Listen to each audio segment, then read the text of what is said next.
వారికి ఈ రాష్ట్రంలో ఉన్న ప్రధానికం పేద ప్రజలు సామాన్యులు ఇబ్బంది పడాల్సిన పరిస్థితి ఇది న్యాయమాని అడుగుతున్నాం. అందుకే చెప్పాడు మా నాయకుడు జగన్మోహన్ రెడ్డి గారు, మా అధ్యక్షుడు చెప్పారు, ప్రజల తాలూకు సహకారంతో ప్రజల తాలూకా అభిమానంతో ఈ ప్రభుత్వం చేస్తున్న దుశ్చర్యలతో రేపు ఎలాగా వైఎస్ఆర్సీపీ పార్టీ ప్రభుత్వం వస్తుంది. జగన్మోహన్ నాయకత్వంలో మళ్ళీ ఉంటాం. ఈ కళాశాలలు కానీ ఏమైనా సరే ప్రైవేట్ వ్యక్తులు కానీ ఎవరైనా సరే దీన్ని చేయడానికి ప్రభుత్వంతో కుమ్మక్కే చేస్తే మళ్ళీ తిరిగి అది రద్దు చేసి మళ్ళీ ఇవన్నింటినీ కూడా ప్రభుత్వ కళాశాలగా ఉంచుతామనే విషయాన్ని కూడా ఇప్పటికే ప్రకటించడం జరిగింది. ఇది మళ్ళీ చెప్తున్నాం. అవసరమైతే ప్రత్యేకమైన చట్టాలు చేస్తాం, అవసరమైన కార్యక్రమాలు చేస్తాం. అంతేగాని ఈ ప్రజా వైద్యం ఏదైతే ఉందో ఈ మెడికల్ కళాశాల ప్రైవేట్ పరం జరగనీకంట ప్రజల తాలూకు మద్దతుతో ప్రజల తాలూకు ఆలోచనతో ఎవరైతే కోటి సంతకాలు పెట్టినా ఈ వ్యక్తులున్నారో వాళ్ళ తాలూకు ఆలోచనతో ఈ కార్యక్రమాన్ని ముందుకు తీసుకెళ్తామనే విషయాన్ని ఇవాళ ఈ సందర్భంగా మనం చేస్తున్నాం. ఇవాళ అందుకే రేపు 18వ తారీఖు నాడు మన గవర్నర్ గారు వారు ఇచ్చిన సమయాన్ని సాయంత్రం 4 గంటలకి వారు సమయం ఇచ్చారు. ఆ 4 గంటల సమయంలో మా అధ్యక్షుడు జగన్మోహన్ రెడ్డి గారితో కలిసి రాష్ట్రంలో పెద్దలందరం కూడా వెళ్ళి వారికి వాస్తవ విషయాలు చెప్పి ఈ జరుగుతున్న పరిణామాలను దృష్టికి తీసుకొచ్చి ఇదిగో మీ ప్రభుత్వంలో జరుగుతున్న ఈ అకృత్యం ఇది, మీ ఆధ్వర్యంలో ఉన్న ప్రభుత్వం తాలూకా చేస్తున్న దుర్మార్గమైన కార్యక్రమాలు ఇవి, మీ ఆధ్వర్యంలో ఈ కార్యక్రమాలు జరుగుతున్నప్పుడు న్యాయ కోవిదిగా ఉన్న ఇంతకుముందు ఉన్న మీరు, మీ వాళ్ళ రాష్ట్ర గవర్నర్గా రాజ్యాంగ పదం చేస్తున్న తమరు మరి తప్పకుండా దీని మీద తగు చర్య తీసుకోవాలి. అవసరమైతే మరి మీరు మాట్లాడి చట్టానికి మీరు ఆలోచన చేసి ప్రభుత్వం సంబంధించి ప్రజల తరఫున మీరు కూడా ఉండాలని మరి గవర్నర్ గారిని మనస్ఫూర్తిగా నేను కోరుతున్నాను. ఎందుకంటే నేను ఇటువంటి కార్యక్రమాలు ఎక్కడ కూడా మనం చూడలే, రాష్ట్రంలో చూడలేదు, దేశంలో చూడలేదు, ప్రపంచంలో చూడలేదు. ఎక్కడ కూడా విద్యా వైద్యం ఈ రెండు ఎప్పుడూ కూడా ప్రభుత్వం తాలూకా కనుసన్నల్లోనే కార్యక్రమాలు జరుగుతుంటాయి. అవి ఉంటూ ఇంకా ప్రైవేటు ఉంటే ఉండొచ్చు, కానీ ప్రభుత్వానికి కళాశాలలు ప్రైవేట్ కళాశాలలుగా మార్చడం ఎక్కడ కూడా మన ఇలాంటి విద్యాలు చూడలే. ఇది రాజ్యాంగ హక్కు, సామాన్య ప్రజానికానికి పేద ప్రజలకి రాజ్యాంగం కల్పించిన హక్కు ఇది విద్యా వైద్యం ఈ రెండు. అటువంటి దాన్ని ఇలా తూట్టుపడడం అనేది ఎంతవరకు సమంజసమో ఆలోచించమని కోరుతున్నాను. అందుకే మీ ద్వారా ఈ రాష్ట్ర ప్రజానీకానికి ఈరోజు జరిగిన ఈ కార్యక్రమం 175 నియోజకవర్గాల్లో జరిగిన ఈ కార్యక్రమాన్ని ఎంత పెద్ద ఎత్తున ఇవాళ మా పార్టీ శ్రేణులతో పాటు సామాన్య ప్రజానికి అందరూ పాల్గొన్న ఈ విషయాన్ని, తద్వారా రేపు జిల్లా నుంచి జరిగే కార్యక్రమాన్ని, తద్వారా రేపు రాష్ట్రంలో జరిగే ఈ కార్యక్రమాన్ని ఈ ప్రభుత్వానికి ఈ దుర్మార్గమైన ఆలోచన ప్రభుత్వంతో ఆలోచన మార్చడానికి ఇవి తీసుకున్న దానికి ప్రజలు ఇంకా మీరు మద్దతు ఇవ్వాలి. ఈ ప్రభుత్వాన్ని పాలతోల వరకు కూడా మీ అందరూ తాలూకు సహకారం కావాలని మీ ద్వారా రాష్ట్ర ప్రధానికాన్ని కోరుతున్నాం. Thank you. చెప్పండి, ఇంకేముందా?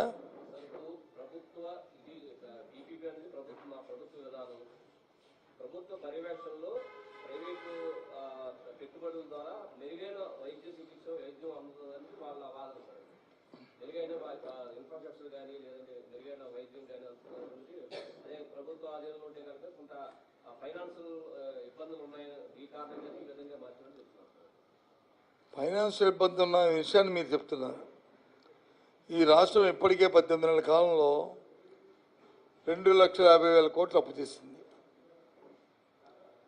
దీని తాలూకు ఇన్వెస్ట్మెంట్ ఏదైతే ఈ 17 మెడికల్ కాలేజీకి పెట్టవలసిన ఆర్థికంగా ఆ రోజు డిపిఆర్లు మేము శాంక్షన్ చేసింది ఒక్కొక్క కళాశాలకి 500 కోట్లు, సుమారు 8,500 కోట్లు.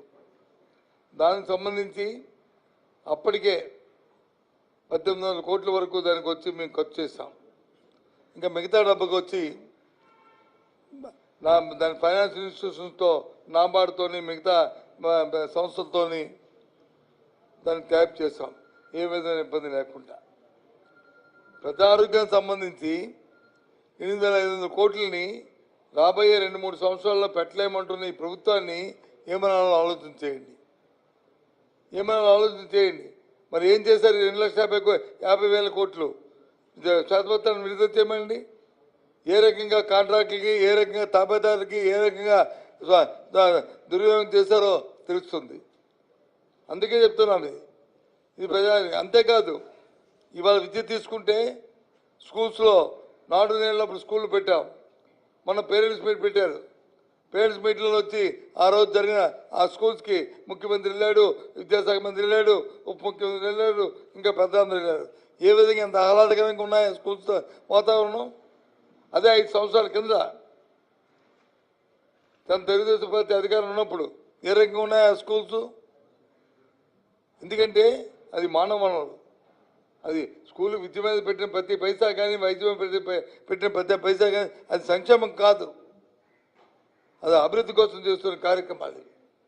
అది అవసరం. నేటి బాలరాజు రేపు పౌరులనే సమితిలాగా మన మనిషిని కాపాడుకోవాలి, బాలను వచ్చి పెద్దవాళ్ళు చేయాలి. అప్పుడే ఈ దేశానికి సంపద మనం సృష్టించిన లెక్క. అంతేగాని దుర్మార్గమైన ఆలోచనలతో, ఇలాంటి దుర్బుద్ధితో ఎవరికో దాన్ని వచ్చి అవినీతి కోసం వచ్చి ఈ కార్యక్రమాలు చేయడం అనేది సమంజసం కాదు. ఎందుకంటే అవన్నీ ట్రస్టుల్లో ఆ కళాశాలలు పెడతారు, ఆ సొసైటీలు ఏర్పాటవుతాయి. మరి ఈ 30% కళాశాలలు ఫ్రీగా చేస్తారు వైద్యం.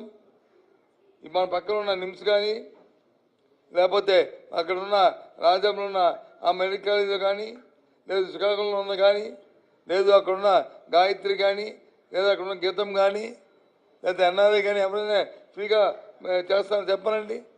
వైద్యాన్ని చేస్తే చేయట్లే కదా.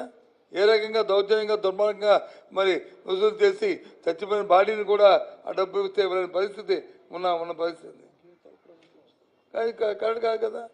ఇగో చెప్తున్నాడు మా ఎమ్మెల్యే గారు, మా మాజీ ఎమ్మెల్యే గారు, ఏమని జీతాలు కూడా ప్రభుత్వం ఇస్తారు. ప్రభుత్వం 2 సంవత్సరాలు నేను ఎందుకు ఇవ్వాలి?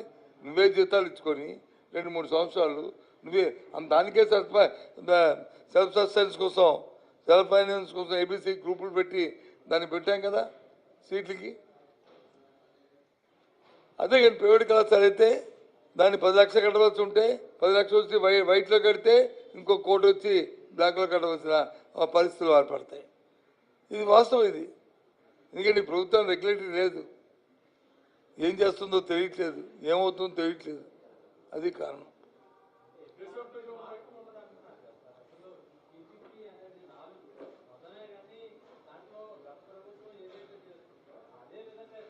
సరే ఏ రకంగా అనుకుంటామండి?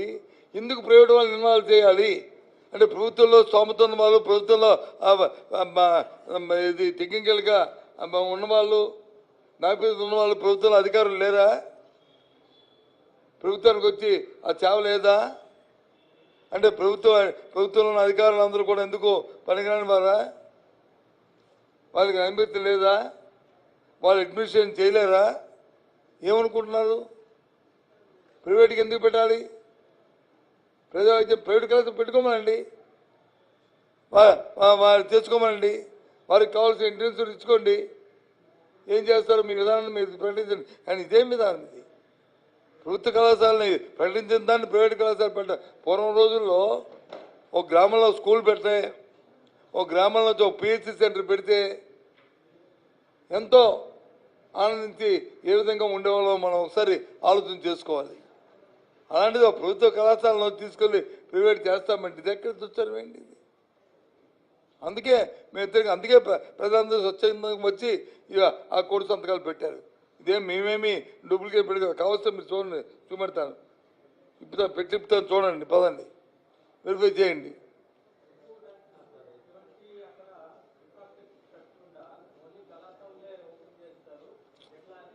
ఎస్, మీరు చెప్పిన దాన్ని నేనేమి దాన్ని వ్యతిరేకించట్లేదు, దాన్ని వచ్చి వాళ్ళు చెప్పిన మాట నేను సమర్థించట్లేదు.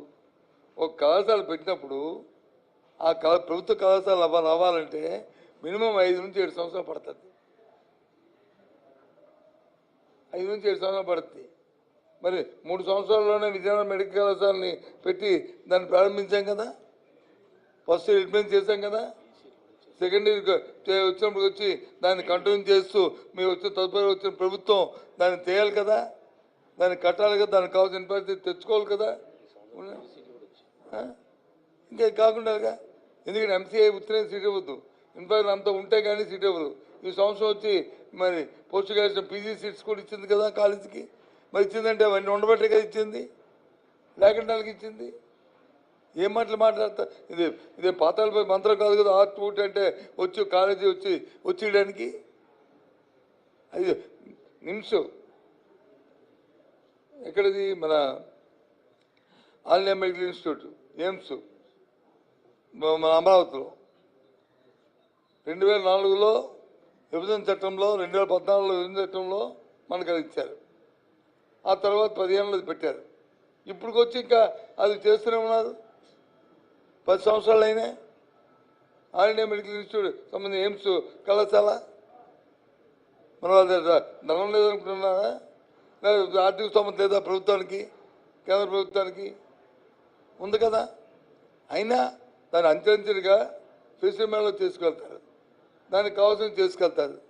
అది ఆలోచన చేసుకోవాలి. కుంటి సాకులు చెప్పి, పనికి మాల మాటలు చెప్పి ఇవి చేయడం అనేది ధర్మం కాదు. ఇది అందుకే డిమాండ్ చేస్తున్నాం.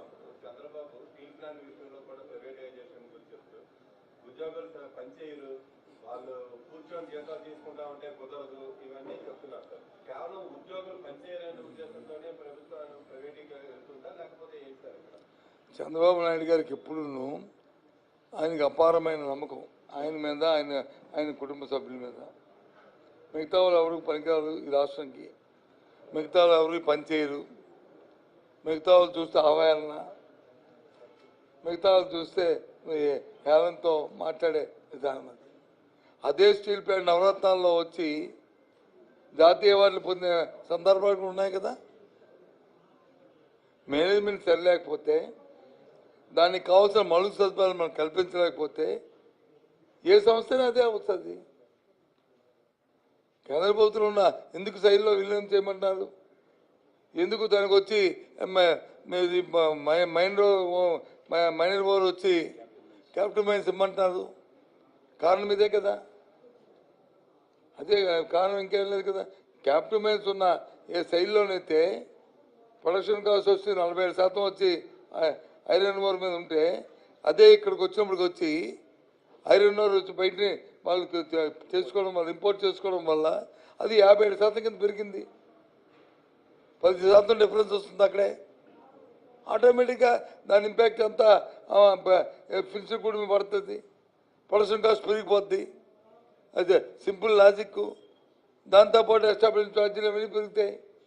అది ఎస్టాబ్లిష్ ఛార్జ్ పెరిగితే తగ్గించుకోమని చెప్పండి. కానీ దానికోసం మరి మొత్తం ఉద్యోగులు తీసేస్తాం, ప్రైవేట్ పనులు చేస్తామంటే అది ధర్మా చెప్పండి? ఇదేనా? ఇవాళ చూడండి వాళ్ళ పరిస్థితులు దేశంలో ఎలా ఉన్నాయో. అదే చెప్తున్నాం. అదే ఇవాళ ఇంతకుముందు ఎయిర్ ఇండియా సంస్థ ఉండేది, కాంపిటీషన్ ఉండేది. సరే ఎయిర్ ఇండియా సంస్థ సామర్థ్యం తగ్గిందని చెప్పి దాన్ని ప్రైవేట్గా చేశారు. టాటా కంపెనీ టేక్ ఓవర్ చేసింది.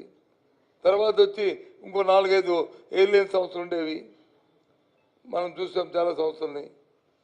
స్పైస్ జెట్ ఉండేది, అయింది కింగ్ ఫిషర్ ఉండేది, స్పైస్ జెట్ ఉండేది, ఇవన్నీ ఉండేవి, స్టార్ ఎయిర్లైన్స్ అన్నీ ఉండేవి. అన్నీ తీశారు, మోనోపోలీ చేసి ఇండిగోని వచ్చి ప్రోత్సహించారు. పరిశ్రమ ప్రోత్సహించడం తప్పు కాదు, కానీ దీన్ని ఇంకొక దాన్ని కిల్చేయడం అనేది తప్పు. ఇవాళ చాలా ప్రమాదకరమైన పరిస్థితి పడింది. ఇవాళ నేను స్వచ్ఛందంగా యాజ్ ఏ లీడర్ ఆఫ్ అపోజిషన్గా శాసనమండలిలో ఒక ప్రశ్న వేస్తున్నాను ఈ ప్రభుత్వాన్ని, ఈ కేంద్ర ప్రభుత్వానికి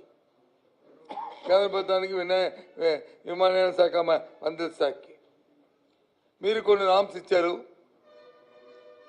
ఇన్ని గంటలు పనిచేయాలి, అన్ని గంటల కంటే ఎక్కువసార్లు చేస్తే ఆ మానవుడి తాలూకా ఎవరైతే పైలట్ తాలూకా సామర్థ్యం తగ్గుతుంది, ఇబ్బంది వస్తుంది ప్రయాణికులకి, దాని నుంచి జరిగే ప్రమాదం ఉందని చెప్పి ఒక ఎస్ఓపి తీసుకున్నారు. Okay, fine, no issue. మీ డిసిఐ తీసుకుంది, ఓకే, తీసుకుందని కాదనలేదు. దాన్ని వాళ్ళతో సంప్రదించుకొని చేసుకుంటూ అది బయటకు చెప్పారు, దానికి టైం బౌండ్ పెట్టారు. అది కాదు ఇంకో 2 నెలలు పెంచుతాం అన్నారు. ఇప్పుడు అంటే ఈ 2 నెలల్లో జరిగే అనర్థానికి ఎవరు బాధ్యులు? భగవంతుడి దేవుళ్ళు ఏమి జరగకూడదని కోరుకుంటాం. ఒకవేళ జరిగితే రాబోయే 2 నెలల్లో ఆ ప్రమాదాలు ఏమైనా జరిగితే ఎవరు బాధ్యులు? సమయం ఇచ్చే ముందు ఆలోచించుకోవాలి. అది పబ్లిక్గా ప్రజలకు వచ్చి ఆ విషయాన్ని తెలియకూడదు, ప్రజల్లో ఆందోళన రాకూడదు, సామాజిక భయభ్రాంతి రాకూడదు. అది నా వ్యక్తిగత అభిప్రాయం. ఎవరు బాధ్యత? ఇప్పుడు ఫ్లైట్ ఎక్కాలంటే ఆ పైలట్ వచ్చి ఎన్ని గంటలు పనిచేశాడు, ఎంతవరకు ఉన్నాడు అనే ఆలోచన అప్పుడే వస్తుంది నాకు. అది రాకూడదు సామాన్యుడికి, ప్రయాణికి అది ఉండకూడదు. ధైర్యం ఉండాలి. అది ఇవాళ చేసిన ఈ గందరగోళం వల్ల, ఈ విమానయాన శాఖ చేసిన ఈ గందరగోళం వల్ల, వీళ్ళ అసమర్థత వల్ల ఇవాళ రాష్ట్రంలో ఉన్న ప్రయాణికులకి అందరికీ ఈ విధానం వచ్చింది. అది తప్పు కదా. అది దాన్ని మేము ఖండిస్తున్నాం. అందుకు దయచేసి ఇలాంటి మేము ఉండకూడదు. ఒకరి శాఖలో ఒకరు వేరు పెట్టి, ఒకరు చేయవలసిన ఉద్యోగాలను ఒకరు చేయకుండా, మన అధికారులు మేము మనకు నమ్మకం లేకుండా ఏంటి ఈ కార్యక్రమం? ఎప్పుడు కూడా సమన్వయంగా వెళ్తేనే, ముందుకెళ్తేనే కార్యక్రమం జరుగుతుంది. ఇవాళ స్టీల్ ప్లాంట్ ఉన్న ఎంప్లాయీస్ వాళ్ళందరూ కూడా ఎందుకు పనిచేయరు, వాళ్ళు సోమరపోతులు అని ముఖ్యమంత్రి స్థాయిలో అది మాట్లాడటం అది ధర్మం? అది ధర్మం కాదు కదా. అలాగే ఎయిర్ ఇండియా సంబంధించి ఇది ఇండియన్ విమానయాన శాఖ సంబంధించి అంటాడు. ఆ శాఖకు మంత్రి ఉన్నాడు, ఆ మంత్రి పని చేసుకుంటాడు. దాన్ని వచ్చి ఇక్కడ నుంచి ఈయన మన విద్యాశాఖ మంత్రి వచ్చి మానిటరింగ్ చేస్తాడట. What is non sense? అట్లా మాటలు ఎందుకు వస్తున్నాయి? ఎందుకు ప్రజల్లో ఈ అపోహలు సృష్టిస్తారు? దయచేసి మంచిది కాదు ఇలాంటి కార్యక్రమాలు. నిన్నటి వరకు మినిస్టర్ ఏం చెప్పారంటే, ఏదైతే ప్రభుత్వ వైద్య కళాశాల మీద తప్పుదో పట్టిస్తుంది వైసీపీ, దానికోసం ఇప్పుడు సీట్లు పెరిగే అవకాశం ఉంది, ప్రైవేటైజేషన్ చేయడం, పీపీపీ మోడల్గా సీట్స్ కూడా పెరుగుతాయి. ఏ సీట్లు పెరుగుతాయి? ఫ్రీ సీట్స్ కూడా పెరిగే అవకాశం ఉంది. ఫ్రీ సీట్లే దానికోసం ఏ చర్చకైనా సిద్ధం సవాల్ విసురుతున్నారు. కాదండి, ఏంటి సిద్ధం, ఏంటి సవాల్? ఇదే కుస్తీ పోటీ సవాల్కి, ఇదే మళ్ళీ యుద్ధం సవాల్ చేయడానికి దీనికి ఏ కామన్ సెన్స్ పాయింట్ కదా. Common sense. ప్రభుత్వ కళాశాలలో ఎన్ని సీట్లు ఉంటాయి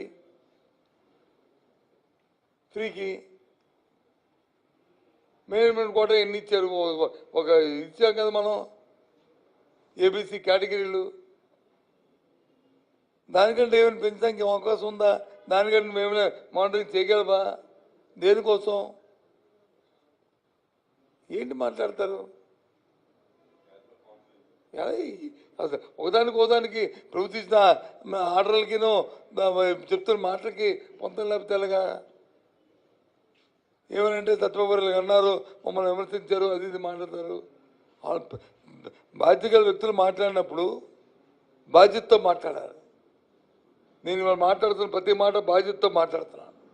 నేను నాకున్న అనుభవంతో మాట్లాడతాను, సామాన్య ప్రజలను ఆలోచన చేసుకునే మాట్లాడుతున్నాను. ఎక్కడ కూడా ఈ దేశంలో ఎక్కడ కూడా జరగలే. నిన్న కాక మన మధ్యప్రదేశ్లో ఇక్కడ ఇచ్చారు కాలేజీలు. ఎందుకు పెట్టారు మరి? ఇదే స్కీమ్లో పెట్టారు కదా. మన రాష్ట్రంలో కూడా 3 కళాశాలలు కేంద్ర ప్రభుత్వం ఆర్థిక సాయం చేసింది కదా. ఆ కళాశాలలు కూడా ప్రైవేట్ చేస్తామంటే కేంద్ర ప్రభుత్వం ఒప్పుకోలేదు కదా. ఆలోచించుకోవాలి కదా. ప్రజల కోసం వచ్చి నువ్వు వచ్చి వాళ్ళని ఆదుకోవడానికి నీకు వచ్చి చేతులు ఆడలేదు, నీకు హృదయం లేదు. కానీ 2,50,000 కోట్ల రూపాయలు అప్పులు చేసి దోచిపెట్టడానికి మాత్రం మీకు ఉంది. ఇది దురదృష్టం. రాష్ట్రంలో మన ప్రజలందరూ చేసుకున్న పాప అన్యాయం ఇది.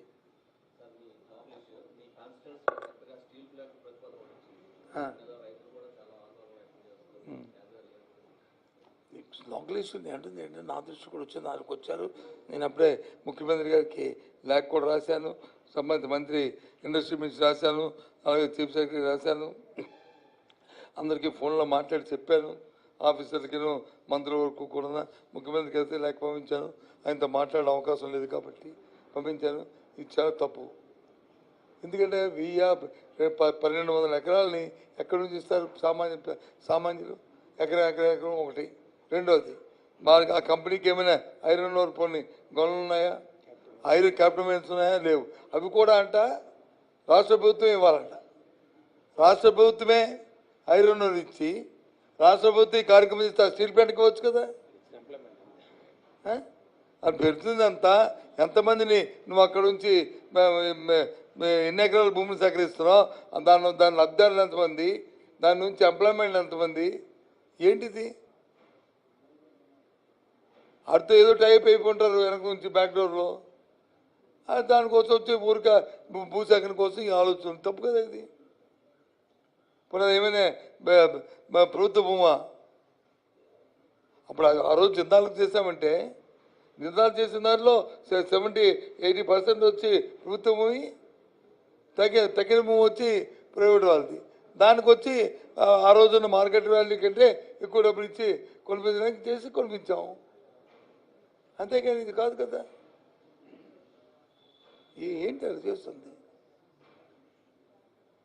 ఆ ప్రభుత్వ భూమి కూడా ఎవరైతే ప్రభుత్వ భూమితో పాటు దాంట్లో ఉన్న అనుభవదారులు, దాంట్లో ఉన్న డిఫార్మేటర్ ఉన్న వాళ్ళకి కూడా ఏ రకంగా పట్టదారికి ఇచ్చాము ఆ రకంగా ఇచ్చాము. వాళ్ళకి ఏ ఒక్కడికి ఇబ్బంది లేకుండా ఇష్టం వచ్చాడికి ఏంటి అర్థం అవ్వట్లేదు. చూశారు కదా మనం వాళ్ళ తాలూకా నిరసన, వాళ్ళ ఇబ్బంది. వాళ్ళకి మంచి జరుగుతుంటే ఎందుకు ఊరుకుంటారు రైతులు? ఎవరు దాన్ని ప్రేరేపించలేదు. వాళ్ళకే స్వచ్ఛందంగా వాళ్ళే ఇబ్బంది పడుతున్నారు. నేను అధికారులందరితో మాట్లాడాను, వాళ్ళతో అవసరమైతే రేపు శాసనమండలిలో కూడా దీని మీద వచ్చి పోరాటం చేస్తాం. అవసరమైతే రైతులందరూ కానీ వద్దంటే మాత్రం పెట్టడానికి వీళ్ళే.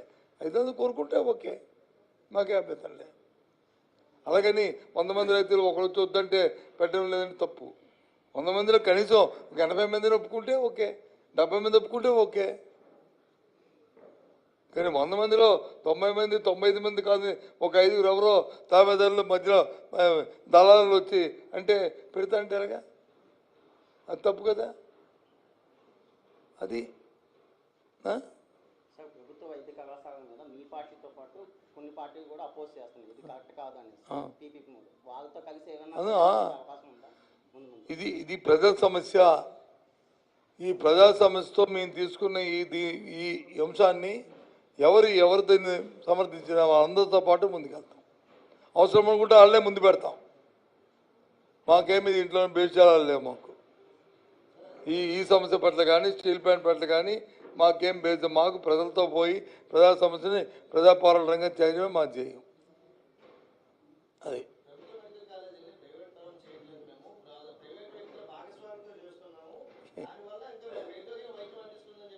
ఎలాగే చెప్తే మాటలు చెప్తే ఎలాగవుతాయండి? చేతలో ముందు ఉన్న ప్రైవేట్ కళాశాలలో ఇస్తున్న 30%ని ఫ్రీగా వాళ్ళకి ప్రజలకు అందించి ఏర్పాటు చేయమనండి. తర్వాత ఈ ప్రభుత్వం నమ్మకం రావాలంటే ఎక్కడ మానేసి ఏ విధంగా అవుద్ది? నువ్వు గవర్నమెంట్ కళాశాల అదే గవర్నమెంట్ హాస్పిటల్కి వెళ్ళి నీకు వైద్యం చేయకపోతే నువ్వు డాక్టర్ని పట్టుకొని ఎందుకు చేయమని అడుగుతావు? అడిగే ధైర్యం, దమ్ము, అడిగే అథారిటీ, అడిగే హక్కు నీకుంది ప్రజాస్వామ్యంలో. అదే ప్రైవేట్ కళాశాలకు వెళ్తా అడగగలవా? అడిగితే వింటాడా? నేను పాత్రికేయుని నిన్న విండు. అర్థమైందా? ఓకే.